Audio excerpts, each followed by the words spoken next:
The Fault in Our Stars. Two cancer-ridden star-crossed lovers meet at a support group and go on a journey of much sadness, much laughter, and much teenage awkwardness. The book by John Green became a #1 New York Times bestseller and was generally responded positively to by critics and the general audiences alike. So, does the movie hold up? Okay, something you should probably know going into this is that this book means a lot to me, and I don't just mean that I think it's amazing or anything, because I really don't. What I mean is that this book holds actual sentimental value that goes beyond the quality of the book itself to me. So I went into this movie really hoping it would be good, but also completely prepared to absolutely tear it a new one if it wasn't. That said, yeah, it was pretty good. Okay, first of all, I want to say the casting in this movie, spot on. There wasn't a single point in this film where I thought, oh, that's not how I imagined that character to be, because that's something I was expecting to feel all the time in this film. Except Van Houten. I was kind of expecting him to look a bit more like Danny DeVito, you know, a little bit shorter, a little bit fatter,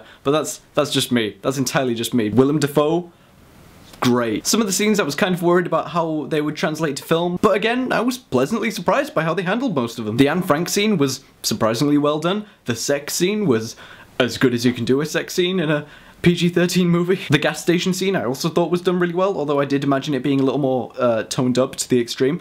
If you haven't seen the movie or read the book, you have no idea what I'm talking about right now, so I'm sorry. My main issue with the film, as bad as it might sound, mainly just comes down to the way John Green writes character dialogue. He just doesn't write teenagers how teenagers actually speak. He writes them as if they're all destined poets who only ever speak if they have something vaguely wise sounding to say. And for me, that just doesn't really work in a movie. Hell, some people would argue it doesn't work in a book either. But I think when you're reading a book, it's kind of easier to convince yourself that it all takes place in an imaginary land, because it does. You're imagining it, you're taking the words on the paper and you're visualizing your own interpretation of the story with your brain. Which makes it easier, I think, for me at least, to be able to think, okay, this is just a world where everybody speaks like this, but when you're actually seeing real people say the words on a screen, it just doesn't sound right. They never pause or stutter or stammer, they're always so fluent in the beautiful words that they're saying that you stop being able to forget that these aren't real people that you're watching. Double negative, I'm sorry. What I mean is, it takes you out of the film. It makes you realize that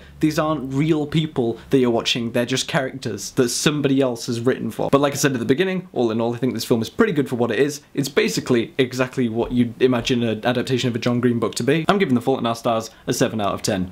My name is Caleb. As I said at the beginning, but as I said at the... But...